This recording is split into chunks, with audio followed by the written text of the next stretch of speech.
নমস্কাৰ স্বাগতম এয়া হৈছে আফটাৰনুন এক্সপ্ৰেছ ষ্টুডিঅ'ত মই প্ৰাঞ্জল প্ৰথমটো খবৰ মৰিয়নিৰ অসম নাগালেণ্ড সীমান্তৰ য'ত গুলীবৰ্ষণ হৈছে বন কৰ্মীলৈ লক্ষ্য কৰি নগা দুৰ্বৃত্তই চাৰি জাই গুলী ফুটাইছে নগা দুৰ্বৃত্তৰ গুলীবৰ্ষণ দিছৈ ভেলী বনাঞ্চলত বন ধ্বংস কৰা নগা দুৰ্বৃত্তক বাধা দিয়া হৈছিল তেতিয়াই গুলীবৰ্ষণ কৰিছে আৰু বন বিভাগৰ দলে বাধা দিয়াৰ বাবে নগা দুৰ্বৃত্তই গুলীচালনা কৰিছে তেওঁলোকৰ ওপৰত সৌভাগ্যক্ৰমে হতাহত হোৱা নাই বন কৰ্মীৰ দলটো সংবাদকৰ্মীৰ এটা দলো উপস্থিত আছিল দিছৈ ভেলীত বৰ্তমানেও শতাধিক অস্ত্ৰধাৰী নগাই তাত অৱস্থান কৰি আছে সমগ্ৰ বনাঞ্চলখনত নগাই দপদপনি চলাই আহিছে গুলী ফুটাইছে আৰু ভয়ংকৰ খবৰ অসমৰ বন কৰ্মীলৈ লক্ষ্য কৰি সংবাদকৰ্মীলৈ লক্ষ্য কৰি গুলী চলাইছে নগা দুৰ্বৃত্তই এয়া হৈছে মৰিয়নিৰ অসম নাগালেণ্ড সীমান্তত হোৱা গুলীবৰ্ষণৰ খবৰ বন কৰ্মীলৈ লক্ষ্য কৰি নগা দুৰ্বৃত্তই চাৰি জাই গুলী ফুটাইছে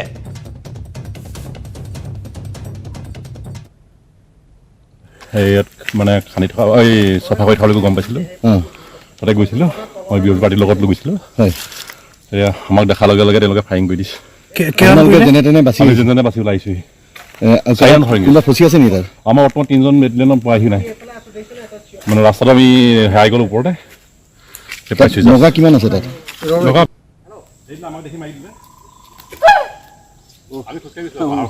আমাৰ সতীৰ্থ সাংবাদিক জ্যোতিপ্ৰসাদ গগৈ বৰ্তমান তাতে উপস্থিত আছে জ্যোতিপ্ৰসাদ শেহতীয়া তথ্য কি নগা দুৰ্বৃত্তৰ গুলীচালনাত সৌভাগ্যৰ বিষয়ে কোনো লোক আহত হোৱা নাই কিন্তু ভয়ংকৰভাৱে তেওঁলোকে তাত অৱস্থান কৰি আছে আকৌ আক্ৰমণ কৰিব পাৰে নেকি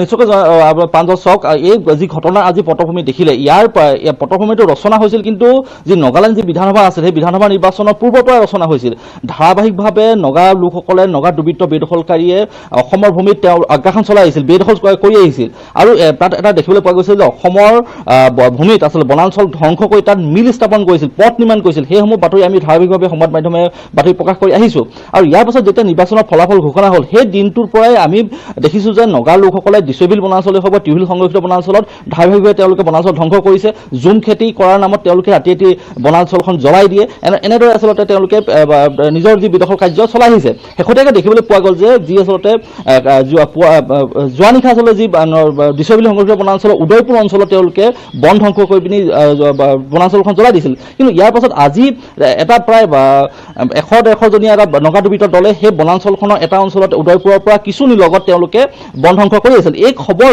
যেতিয়া মৰিয়নি বনাঞ্চলৰ বিষয়াই যেতিয়া লাভ কৰিলে নিউজ চুনৰ বন বিষয়া যি ভাস্কৰ বৰাগোহাঁইৰ নেতৃত্বত এটা বন বিভাগ কৰ্মী আৰু বেটেলিয়ন যি বিঅ'পি আছে নিউজ চুনৰ যি বিঅ'পি আছে নিউজ চুনৰ বিঅ'পি বেটেলিয়নসহ এটা দলে সেই নগা লোকসকলক বাধা দিবলৈ গৈছে কিন্তু তেনে অৱস্থাতে সেই নগা লোকসকলে কিন্তু গুলীবৰ্ষণ কৰে তেওঁলোকৰ যি স্থানীয় হাতে বনোৱা যি বন্দুক থাকে সেই বন্দুকটো নগা লোকসকলৰ স্বভাৱজাতভাৱে তেওঁলোকে লৈ ফুৰে আৰু সেই বন্দুকৰ পৰা তেওঁলোকে চাৰি জাই গুলী এই বনকৰ্মী দলটোক উদ্দেশ্যে গুলীবৰ্ষণ কৰে আৰু সৌভাগ্যক্ৰমে এজনো বন কৰ্মী বা নিৰাপত্তাৰক্ষী আহত নহ'ল যদিও তিনিজন যি বেটেলিয়ন আছে তেওঁলোক আচলতে যি গুলীবৰ্ষণক চেটেলি ভেটেলি হৈ গৈছিল তিনিজন যি আৰক্ষী লোক আছিল তেওঁলোক আচলতে লুকোৱা অৱস্থাত তেওঁলোকে পিছ পৰি থাকি আছিল সেইটো কাৰণে তেওঁলোক বহু পলম কৰি আহি কিছু সময় আগতে তেওঁলোকে নিৰাপদ স্থানত অৱস্থান কৰিবলৈ সক্ষম হৈছে কিন্তু এই ঘটনাতে পুনৰ সূচায় যে যি 2021 চনত যি ৰূপজ্যোতি কৰ্মী বিধায়ক ৰূপজ্যোতি কৰ্মী উদ্দেশ্যে গুলীবৰ্ষণ কৰিছিল একেখন দিছৈ ভেলী সংৰক্ষিত বনাঞ্চলৰ যি বেদখলকাৰীয়ে গুলীবৰ্ষণ কৰিছিল পুনৰ আজি সেই ঘটনা পুনৰাবৃত্তি হৈছে কিন্তু আটাইতকৈ তাৎপৰ্যপূৰ্ণ কথা প্ৰাঞ্জল মই এইখিনিতে কৈ থওঁ যে অসম চৰকাৰ বা গৃহ বিভাগে এই নগা যি দপদপনি বা কিন্তু প্ৰতিৰোধ কৰাৰ ক্ষেত্ৰত কিন্তু যি ধৰণৰ তৎপৰ হ'ব লাগিছিল দেখিবলৈ পোৱা নাই আৰু ঠিক সেইদৰে যি মৰিয়নি সমষ্টিৰ জনপ্ৰতিনিধি যি ৰূপজ্যোতি কৰ্মীয়ে পূৰ্বতে যেনেধৰণে নগা বেদখলকাৰীৰ বিৰুদ্ধে হুংকাৰ দিছিল বা তেওঁ বাধাৰ সৃষ্টি কৰিছিল কিন্তু সেই প্ৰক্ৰিয়াটো দেখিবলৈ পোৱা নাই বা শক্তি প্ৰদৰ্শনৰ এফালে নগাই শক্তি প্ৰদৰ্শন কৰিছে তাকো দুৰ্বৃত্তই এতিয়া নিমাত হৈ থাকিবনে অসম চৰকাৰ এতিয়াও এটা ডাঙৰ প্ৰশ্ন খুটিটকীয়া প্ৰশ্ন হিচাপে এই বিবেচিত হৈছে বন বিভাগে অলপো কিবা তৎপৰতা নেদেখুৱাব নেকি অধিক শক্তিৰ তাত প্ৰয়োজন অসমৰ তৰফৰ পৰা নহয় জানো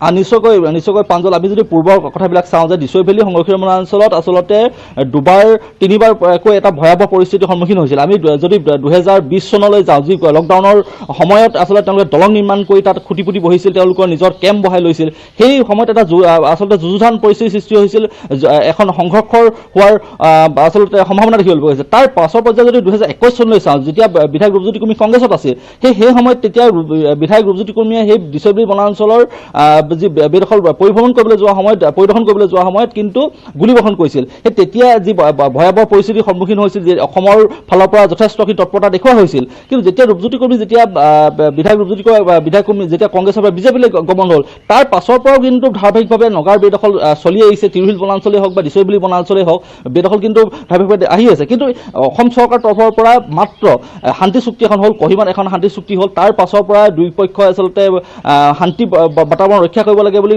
ঘোষণা কৰিলে। কিন্তু ইয়াৰ পাছত কিন্তু অসম ফালৰ পৰা কোনো বেদখল হোৱা নাই যদিও, কিন্তু নগা ফালৰ পৰা কিন্তু নগা বেদখল ফালৰ পৰা কিন্তু ধাৰাবাহিকভাৱে বেদখল চলি আহিছে। বা অসমৰ ভূমি, মই এইখিনিতে উল্লেখ কৰি থওঁ যে দিছৈবুলি সংৰক্ষিত বনাঞ্চলৰ প্ৰায় 90% ভূমি ইতিমধ্যে নগাৰ দখললৈ গৈছে, আৰু মাত্ৰ 10% অৱশিষ্ট ভূমি আছে। সেই ভূমিখিনিও দখল কৰিবৰ কাৰণে এতিয়া নগা লোকসকল তৎপৰ হৈ গৈছে। অসমৰ উদয়পুৰ অঞ্চলৰ একেবাৰে সীমাত আচলতে অসমৰ গাঁৱৰলৈকে আচলতে নগাই খুটি বুলিছে। ই অত্যন্ত তাৎপৰ্যপূৰ্ণ।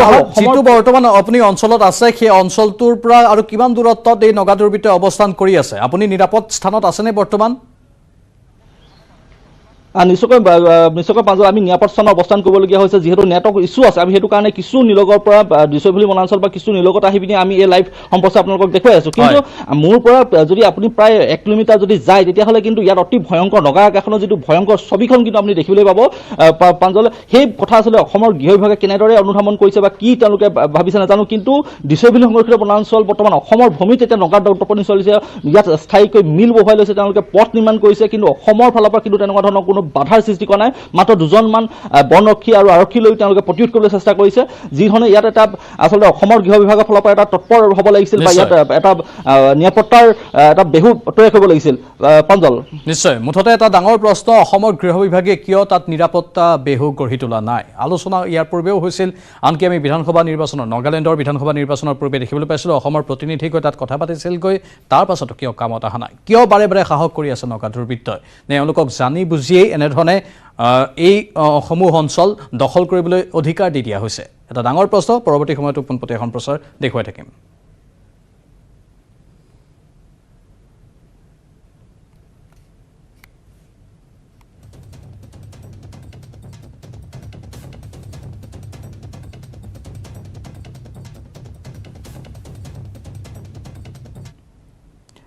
মহানগৰীত বজ্ৰপাতত এটি শিশুৰ কৰুণ মৃত্যুৰ খবৰ আহিছে। হাটগাঁৱত কৰুণ মৃত্যু সাৱটি লৈছে মমতা বেগম নামৰ শিশুটিয়ে। হাটগাঁৱৰ প্ৰগতি নগৰৰ এই ঘটনা। হাটগাঁও হাইস্কুলৰ 5ম শ্ৰেণীৰ ছাত্ৰী মমতা চোতালত বায়েকৰ লগত খেলি থাকোঁতে বজ্ৰপাতত মৃত্যু ঘটিছে। ঘটনাৰ সময়ত ঘৰত নাছিল পিতৃ মাতৃ, হাজিৰা কৰিবলৈ ওলাই গৈছিল পিতৃ মাতৃ। চিকিৎসালয়ত মৃত ঘোষণা কৰা হয় শিশুটিক। অতি দুৰ্ভাগ্যজনক এই ঘটনা। আজি গুৱাহাটী মহানগৰীৰ বিভিন্ন প্ৰান্তত যেটো বৰষুণ আহিছিল আৰু বতৰ ডাৱৰীয়া, আৰু সেই সময়তেই বজ্ৰপাতত এটি শিশুৰ মৃত্যুৰ খবৰ আহিছে। হাটগাঁৱত কৰুণ মৃত্যুক আঁকোৱালি লৈছে মমতা বেগম নামৰ শিশুটিয়ে। হাটগাঁৱৰ প্ৰগতি নগৰৰ এই ঘটনা।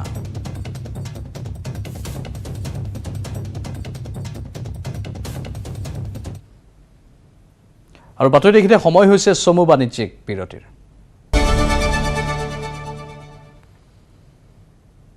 আপুনি চাই আছে আফটাৰনুন এক্সপ্ৰেছ। হোজাই বিশ্বনাথ জিলা বিলুপ্তিকৰণ। গুৱাহাটী উচ্চ ন্যায়ালয়ত ৰাজহুৱা স্বাৰ্থজড়িত আবেদন। জিলা বিলুপ্তিকৰণৰ বাবে চৰকাৰলৈ কাৰণ দৰ্শোৱাৰ জাননী। হাইকোৰ্টত ৰাজহুৱা স্বাৰ্থজড়িত আবেদন দাখিল কৰিছিল জিয়াউৰ ৰহমান সঞ্জু বৰুৱাই। হোজাই জিলা সন্দৰ্ভত PIL জিয়াউৰ ৰহমানৰ, বিশ্বনাথ জিলা সন্দৰ্ভত PIL সঞ্জু বৰুৱাৰ। ইয়াৰ ৰাজহুৱা স্বাৰ্থজনিত আবেদনৰ খবৰ আমি জনাইছোঁ। হোজাই বিশ্বনাথ জিলা বিলুপ্তিকৰণ প্ৰসংগতেই এই আবেদন কৰা হৈছিল। গুৱাহাটী উচ্চ ন্যায়ালয়ত ৰাজহুৱা স্বাৰ্থজড়িত আবেদন তৰা হৈছে। জিলা বিলুপ্তিকৰণৰ বাবে চৰকাৰলৈ কাৰণ দৰ্শোৱাৰ জাননী। হাইকোৰ্টত PIL দাখিল কৰিছিল জিয়াউৰ ৰহমান সঞ্জু বৰুৱাই। হোজাই জিলা সন্দৰ্ভত PIL জিয়াউৰ ৰহমানৰ, বিশ্বনাথ জিলা সন্দৰ্ভত PIL সঞ্জু বৰুৱাৰ।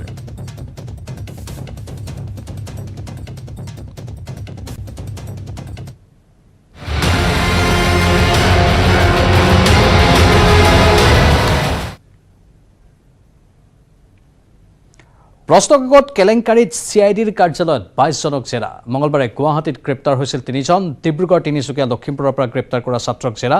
ধেমাজি, শদিয়াৰ পৰা অনা শিক্ষাৰ্থীকো জেৰা CIDৰ। আটক কৰা কেইবাজনকো গ্ৰেপ্তাৰৰ সম্ভাৱনা আছে।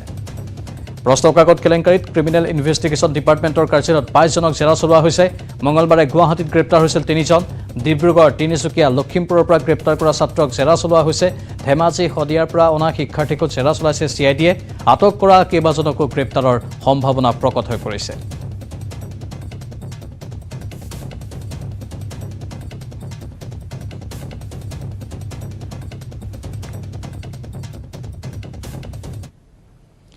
প্ৰশ্নকাকত কেলেংকাৰীৰ নাভি কেন্দ্ৰ বিচাৰি ডিব্ৰুগড়ত উপস্থিত আৰক্ষী সঞ্চালক প্ৰধান জি.পি. সিং।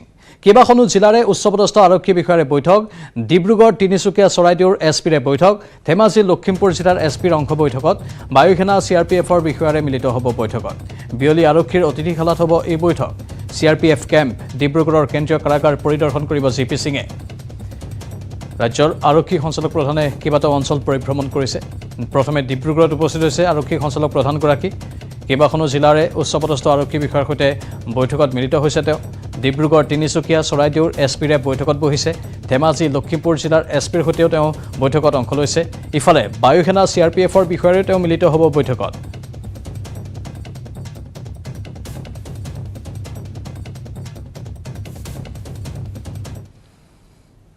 আৰক্ষীৰ তদন্তৰ প্ৰতিবেদনৰ অপেক্ষাত শিক্ষামন্ত্ৰী ডঃ ৰণোজ পেগু। তদন্তকাৰী বিষয়াই এতিয়াই কোনো কথা সদৰি কৰা নাই।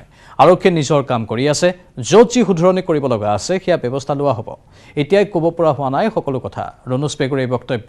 থানাৰ পৰা কাকত কেনেকৈ যাবলৈ পালে সেয়া তদন্ত কৰা হ'ব বুলি উল্লেখ কৰা হৈছে।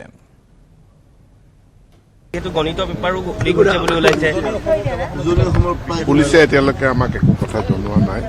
পুলিচে কৈছে আমাক অলপ সময় লাগিব, তেওঁলোকে তদন্ত কৰি আছে, গতিকে আমাক একো কথা জনোৱা নাই। লুপহোলছবিলাক মাৰিবৰ কাৰণে ভৱিষ্যতে যাতে নহয় কেনেকুৱা ধৰণৰ ব্যৱস্থা হৈছে নে নাই প্ৰথম চ'ৰ্চটো কি আছিলে সেইটো আমি জানিব লাগিব। বেমাৰটো ক'ত আছে আমি সেইটো প্ৰথম ধৰা পেলাব লাগিব। তদন্ত সম্পূৰ্ণ হওক তাৰ পাছত। বহুতো স্কুলৰ নাম আহিছে যিবিলাক ভাল ভাল ৰিজাল্ট কৰি গতিকে চব পুলিচৰ পৰা এটা কনক্লুচিভ প্ৰতিবেদন নোপোৱালৈকে আমি একো কথা আগতীয়াকৈ ধাৰণামূলকভাৱে অনুমানৰ ওপৰত ভিত্তি কৰি পেলাই একো কথা আমি ক'ব নোৱাৰোঁ বা কোনোবাই কোৱাটো উচিত নহ'ব। গতিকে তেওঁলোকে তদন্ত সম্পূৰ্ণ কৰক, ব্যৱস্থা হ'ব। SSLCৰ প্ৰশ্নকাকত ফাদিল সন্দৰ্ভত বৰ্তমানলৈ 22জনক গ্ৰেপ্তাৰ কৰিছে আৰক্ষীয়ে।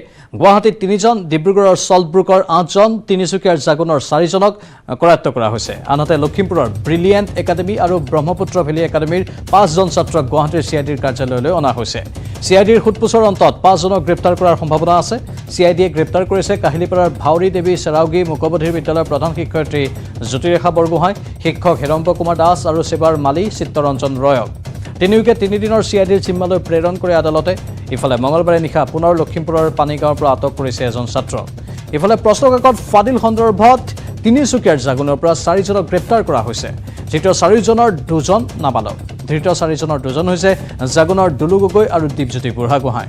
বাকী 2জন নাবালক, সেয়েহে আমি নাম ক'ব নোৱাৰোঁ। ধৃত 4জনক নিশাই গুৱাহাটীলৈ অনা হৈছে। ডিব্ৰুগড়ৰ পৰাও মাজনিশাই 8জন ছাত্ৰক অনা হৈছে গুৱাহাটীলৈ। ইয়াৰ উপৰিও লখিমপুৰৰ পৰা অনা হৈছে 5জনক। আজি গুৱাহাটীৰ CGM আদালতত হাজিৰ কৰাব আটাইকে। আনহাতে আটক কৰা আটাইকেইজনকে আৰক্ষী আৰু CIDয়ে অব্যাহত ৰাখিছে সোধা পোছা।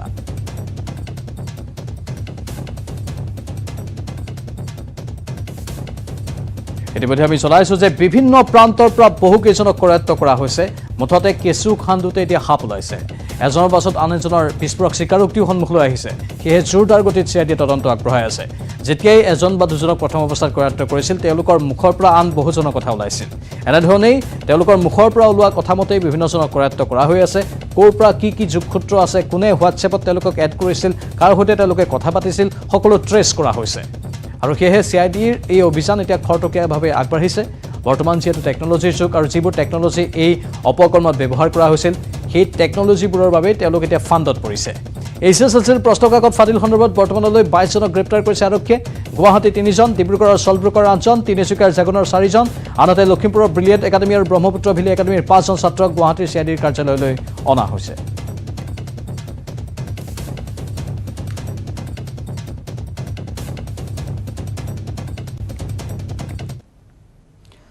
পৰৱৰ্তী বাতৰি। অসম-বংগ সীমান্তৰ ভিতৰুৱা পথেৰে একাংশ অসাধু ব্যৱসায়ীয়ে সৰবৰাহ কৰি আহিছে ব্ৰইলাৰ মুৰ্গী। গ্ৰাহামপুৰৰ গোমা বনাঞ্চলৰ বৰবাধাত 3খন ব্ৰইলাৰ ভৰ্তি গাড়ী জব্দ কৰা হৈছে। অসম-বংগ সীমান্ত হালাকুৰাৰ পৰা গোপনে বনাঞ্চলৰ মাজেৰে গৈ থকা সময়ত ৰাইজে পুৱা জব্দ কৰে 3খনকৈ ব্ৰইলাৰ ভৰ্তি গাড়ী। পৰৱৰ্তী সময়ত গ্ৰাহামপুৰ আৰক্ষীয়ে গাড়ী 3খন জব্দ কৰি তদন্ত চলায়। উল্লেখযোগ্য যে পশ্চিমবংগৰ ব্ৰইলাৰ চোৰাংকৈ প্ৰথমে অনা হয় অসমৰ ধুবুৰী আৰু কোকৰাঝাৰ জিলাৰ সীমান্ত অঞ্চলত। তাৰপিছত বনোৱা হয় অসমৰ ফাৰ্মৰ চালান আৰু পঠোৱা হয় গুৱাহাটীৰ লগতে উত্তৰ পূৰ্বাঞ্চলৰ বিভিন্ন প্ৰান্তলৈ। যিবিলাক মানে প্ৰাইভেট ফাৰ্ম কৰে এই আগত কৰিছিল মানে সৰু সৰু মালবিলাক বাচ্চাবিলাক লৈ প্ৰায় ফাৰ্ম কৰে এইবিলাকৰ পৰা মই কালি 3 গাড়ী মাল কি বস্তু ব্ৰইলাৰ মুৰ্গী আছিল মানে 3 গাড়ী মানে 6 টন মাল টোটাল 6 টন মাল তাৰ পৰা মই লৈ আহিছিলোঁ। যিকোনো মুহূৰ্ততে গ্ৰেপ্তাৰ হ'ব পাৰে পাকিস্তানৰ প্ৰাক্তন প্ৰধানমন্ত্ৰী ইমৰান খান। প্ৰাক্তন পাক প্ৰধানমন্ত্ৰীগৰাকী গ্ৰেপ্তাৰৰ বাবে লাহোৰত আৰক্ষীৰ দল উপস্থিত হোৱাৰ লগতে সমৰ্থক আৰু পাকিস্তান তেহৰিক-ই-ইনছাফ দলৰ কৰ্মীসকল বাধাৰ সৃষ্টি কৰি পথত অৱস্থান গ্ৰহণ কৰে। ইমৰান খানৰ বাসগৃহৰ সন্মুখত আৰক্ষীক বাধা দিয়ে তেওঁলোকে। সমৰ্থকক ছত্ৰভংগ দিয়াবলৈ আৰক্ষীয়ে শূন্যলৈ গুলীচালনা কৰাৰ লগতে কন্দুৱা গেছ পানীশিলৈ ব্যৱহাৰ কৰিবলগীয়া পৰিস্থিতিৰ উদ্ভৱ হয়। তাৰ মাজতে আৰক্ষীলৈ শিলাবৰ্ষণ কৰে একাংশ প্ৰতিবাদকাৰীয়ে। পৰিস্থিতি অধিক উত্তপ্ত হোৱাৰ লগে লগে মোতায়েন কৰা হয় বৃহৎ সংখ্যক নিৰাপত্তাৰক্ষী। উল্লেখযোগ্য যে কেইবাটাও আইনী গোচৰৰ সৈতে যুঁজি আছে প্ৰাক্তন প্ৰধানমন্ত্ৰী ইমৰান খানে। দুৰ্নীতিৰ গোচৰত আদালতত হাজিৰ নোহোৱাৰ বাবে 28 ফেব্ৰুৱাৰীত গ্ৰেপ্তাৰী পৰোৱানা জাৰি কৰিছিল ইমৰানৰ বিৰুদ্ধে।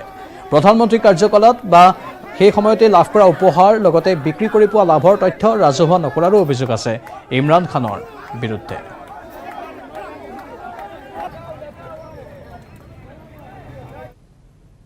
ইপিনে আৰক্ষীয়ে গ্ৰেপ্তাৰ কৰিবলৈ অহাৰ পিছতে ইমৰান খানৰ এটা ভিডিঅ' বাৰ্তা সন্মুখলৈ আহিছে।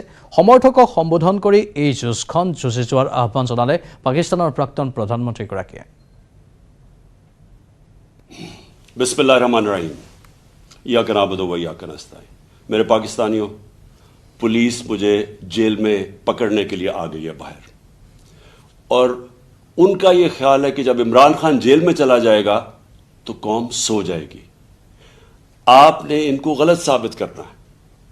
आपने ये साबित करना है कि ये जिंदा कौम है, ये मोहम्मद मुस्तफ़ा नबी सल्लल्लाहु अलैहि वसल्लम की उम्मत है, ये ला इलाहा इल्लल्लाह के नारे के ऊपर बनने वाली कौम है। आपने अपने हकूक़ के लिए, हकीकी आज़ादी के लिए आपने जद्दोजहद करनी और निकलना है बाहर। देखिए, इमरान खान को अल्लाह ने सब कुछ दे चुका है। मैं आपकी ये जंग लड़ रहा हूं। मैं तो अपनी सारी जिंदगी जंग लड़ी और लड़ता रहूंगा, लेकिन अगर मुझे कुछ होता है या जेल में जाता हूं या मार देते हैं तो आपने ये साबित करना है कि इमरान खान के बगैर भी ये कौम जद्दोजहद करेगी, और ये बदतरीन गुलामी इन चोरों की और ये जो एक आदमी फैसले कर रहा है इस मुल्क के, ये कभी आप कबूल नहीं करेंगे। पाकिस्तान जिंदाबाद।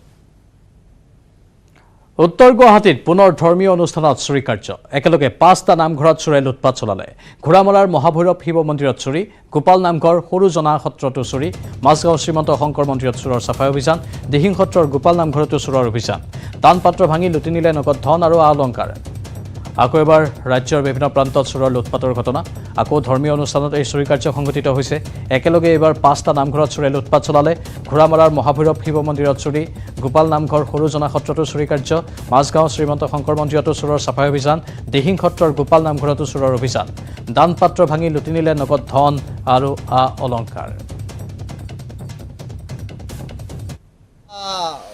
চুৰটো হৈছে আজি ৰাতিপুৱা যেতিয়া আমাৰ নামঘৰীয়া আহি প্ৰত্যক্ষ কৰিলে যে তলা ভাঙা মেইন দুৱাৰৰ, তাৰপিছত তেওঁ পুলিচক খবৰ দিয়ে, আৰক্ষী বিষয়াক। তেওঁলোকে আহি দৰ্জাখন খুলি দেখিলে যে আপোনাৰ ভিতৰত বিশেষ আমাৰ মণিকূটৰ মেইন মণিকূটৰ দৰ্জাখন ভাঙিব নোৱাৰিলে, কিন্তু তাৰ বাবদ বস্তু কিছু তেওঁলোকে বোধহয় নিব নোৱাৰিলে। কিন্তু যি এখন থালত আমাৰ অলপ খুচুৰা পইচা আছিল, তাৰে মানে 4 ভাগৰ আপোনাৰ 3 ভাগ লৈ যায়, এভাগ তেওঁলোকে এৰি থৈ যায়। ধুবুৰীত নিশা ড্ৰাগছসহ এজনক আটক কৰাৰ খবৰ। নিচাজাতীয় টেবলেট বিক্ৰী কৰি থকাৰ সময়তে আটক কৰা হয় ধৃত লোকজন বিশ্বজিৎ ঘোষ। অধিক তথ্যৰ বাবে বিশ্বজিৎ ঘোষক সোধপোছ অব্যাহত ৰাখিছে আৰক্ষীয়ে। ধুবুৰীৰ খবৰ আমি জনাইছোঁ। নিশাৰ ভাগত এই লোকজনক কৰায়ত্ব কৰা হয় ড্ৰাগছসহ। নিচাজাতীয় টেবলেট বিক্ৰী কৰি থকাৰ সময়তে তেওঁক হাতেলতে ধৰা পেলায়। বিশ্বজিৎ ঘোষ এই লোকজনৰ নাম। বৰ্তমান অধিক তথ্যৰ বাবে বিশ্বজিৎ ঘোষৰ ওপৰত জেৰা অব্যাহত ৰাখিছে আৰক্ষীয়ে।